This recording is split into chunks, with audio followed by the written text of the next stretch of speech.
কবিতা প্ৰদান কৰিব ৰশ্মি বৰাই। কবিতাটো পাঠ কৰি দিছোঁ। লিখিছে ৰশ্মিৰেখা বৰা, লক্ষীনগৰ। জুবিন এটি অনুষ্ঠান, তুমি সাহস প্ৰেৰণা সংগ্ৰামী, লাচিত চিলাৰায়ৰ দৰে উত্তম ভালপোৱা মাতৃভূমিলৈ। তোমাৰ সৃষ্টি, তোমাৰ কণ্ঠত এক যাদু আছে। তুমি সঁচাকৈয়ে যাদুকৰ, মন হৃদয় আত্মা কাঢ়ি লৈ যাব পৰা এক শক্তি। জানো তোমাৰ কোনো জাতি নাই, কোনো ধৰ্ম নাই, সেইবাবে তুমি অভিন্ন। আহিছিলা তুমি এই ধৰালৈ বহু আশালৈ, বহু সপোন লৈ। এই সপোনবোৰত বিচাৰিছে আজি তোমাৰ ঠিকনা। প্ৰকৃতিয়েও বিচাৰে তোমাৰ স্পৰ্শ, তোমাৰ লগত এটি দুটি সুখ দুখৰ কথা পাতিবলৈ। আজি যেন আকাশ, ডাৱৰ, বতাহ, বৰষুণ সকলো স্তব্ধ, ভাষাহীন, শব্দহীন। তোমাৰ ভাষাৰে ঘেণ্টা কাকো খাতিৰ নকৰা জুবিন হৈ পুনৰ উভতিবা আমাৰ ঘৰলৈ। এক নতুন সৃষ্টি, নতুন সুৰ, নতুন সপোন লৈ। প্ৰদান কৰিব ৰশ্মি বাইদেউক আমি প্ৰদান কৰিবৰ বাবে আহ্বান জনাইছোঁ, আৰু ৰিয়া গোস্বামী বাইদেউ এখনি গামোচাৰে আদৰণি জনাব গৰিমা বৌক।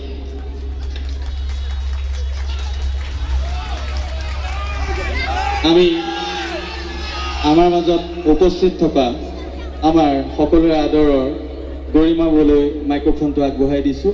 আমাৰ সুৰভি সাংস্কৃতিক গোষ্ঠী তথা উপস্থিত ৰাইজক উদ্দেশ্যি দুআষাৰ বক্তব্য ৰাখিবৰ বাবে।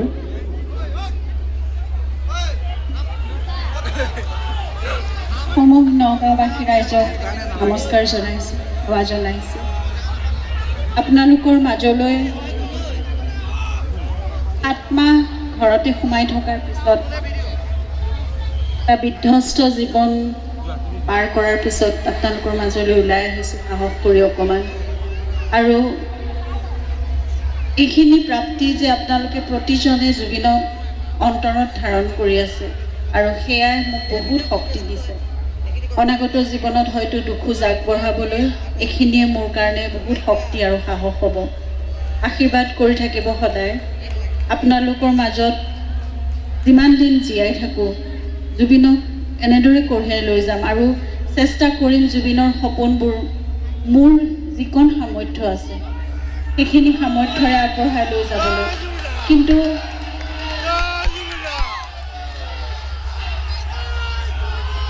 কিন্তু তাৰ বাবে আপোনালোকৰ মৰম আশীৰ্বাদ, আপোনালোকৰ সহায় সহযোগিতা সদায় লাগিব। কাৰণ জুবিন এক বিশাল ব্যক্তিত্ব আছিল। জুবিনে অকল গানেই নাগাইছিল। ধন্যবাদ, সেয়াই লাগে মোক। আপোনালোকে থাকিব লাগে মোৰ লগত দুখোজ আগবঢ়াবলৈ। আৰু আমি সকলোৱে মিলি জুবিনৰ সেই বিশাল সত্তাক, যিজন মানুহে অসমক ভাল পাইছিল, অসমীয়াক ভাল পাইছিল, যিজন মানুহে অকল সংগীত নহয় প্ৰতিজন অসমীয়াৰ বাবে চিন্তা কৰিছিল, শিক্ষা, সংস্কৃতি, সাহিত্য, খেলা ধূলা, নতুন প্ৰজন্মৰ বাবে, প্ৰকৃতিৰ বাবে, সমাজৰ বাবে, সকলো ক্ষেত্ৰত তেওঁ কৰিব বিচাৰিছিল কিবা এটা। আৰু এজনে 100জন হৈ তেওঁ কাম কৰিব বিচাৰিছিল, কৰিও গৈছিল।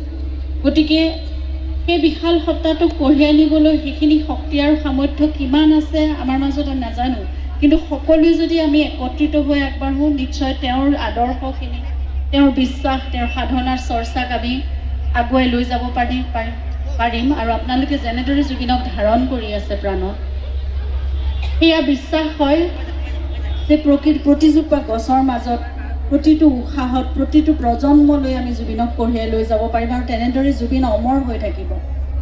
আমি জুবিনৰ সৃষ্টিৰাজি, কৰ্মৰাজিক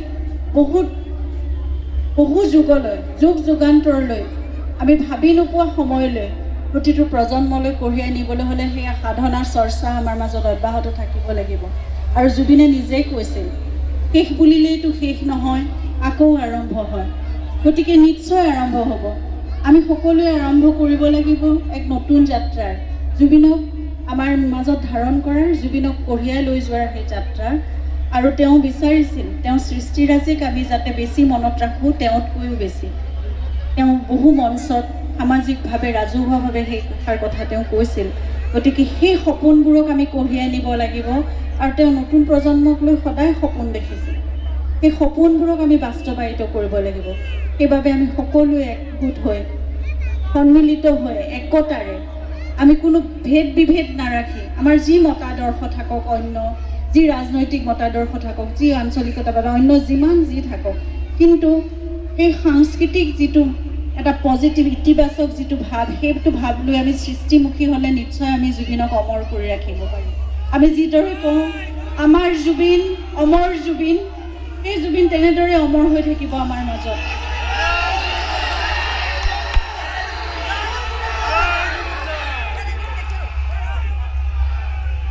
এইখিনিয়েইতো শক্তি। সকলোৱে আমি যদি এনেকৈয়ে ভাবোঁ একত্ৰিত হৈ, তেতিয়াহ'লে নিশ্চয় জুবিন আমাৰ মাজত সদায় এনেদৰেই থাকিব। আৰু ন্যায় আমাৰ প্ৰাপ্য, আমি ন্যায় পাবই লাগিব আৰু সেয়া আমি পামেই। সেইখিনি আস্থা আৰু বিশ্বাস আমাৰ আছে। প্ৰতিজন অসমীয়াই জুবিনৰ বাবে সেয়া প্ৰাৰ্থনা কৰিছে, প্ৰতিজন অসমীয়াই সেয়া দাবী কৰিছে আৰু দাবী জনাইছে। আৰু প্ৰতিজন অসমীয়াৰ অন্তৰত এতিয়া অন্তত এটা কামনা সেইটোৱে আছে যে জুবিন গাৰ্গে ন্যায় পাব লাগে আৰু সেই ন্যায় আমি পাবই লাগিব। নহ'লে ন্যায়ৰ অৰ্থ কি থাকিব যদি জুবিন গাৰ্গৰ নিচিনা এটা সত্তাই ন্যায় নাপায়, যদি জুবিন গাৰ্গৰ অনিষ্ট কৰা দোষীয়ে শাস্তি নাপায়, তেতিয়াহ'লে সেই ন্যায় শব্দটো আমাৰ অভিধানৰ পৰা, আমাৰ আইনী ব্যৱস্থাৰ পৰা তাক একেবাৰে নিষেধ কৰি পেলোৱাই ভাল। গতিকে মই সেইখিনি আস্থা বিশ্বাস আছে, ভগৱান সদায় সত্যৰ লগত থাকিব, সত্যক আশীৰ্বাদ কৰিব আৰু প্ৰতিজন অসমীয়াই ন্যায়ৰ বিচাৰটো আৰু যিটো সত্য আৰু শুদ্ধ সেয়াই প্ৰতিষ্ঠা কৰিব। গতিকে জুবিনৰ প্ৰতি অন্যায় কেতিয়াও হ'ব নোৱাৰে, অবিচাৰ কেতিয়াও হ'ব নোৱাৰে।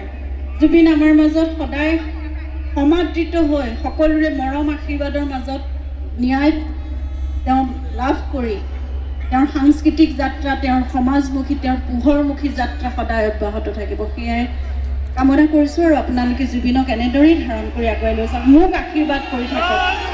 ধন্যবাদ। আমি গৌলৈ ধন্যবাদ জ্ঞাপন কৰিছোঁ। আমাৰ মঞ্চখনৰ আয়তনটো খুব কম, গতিকে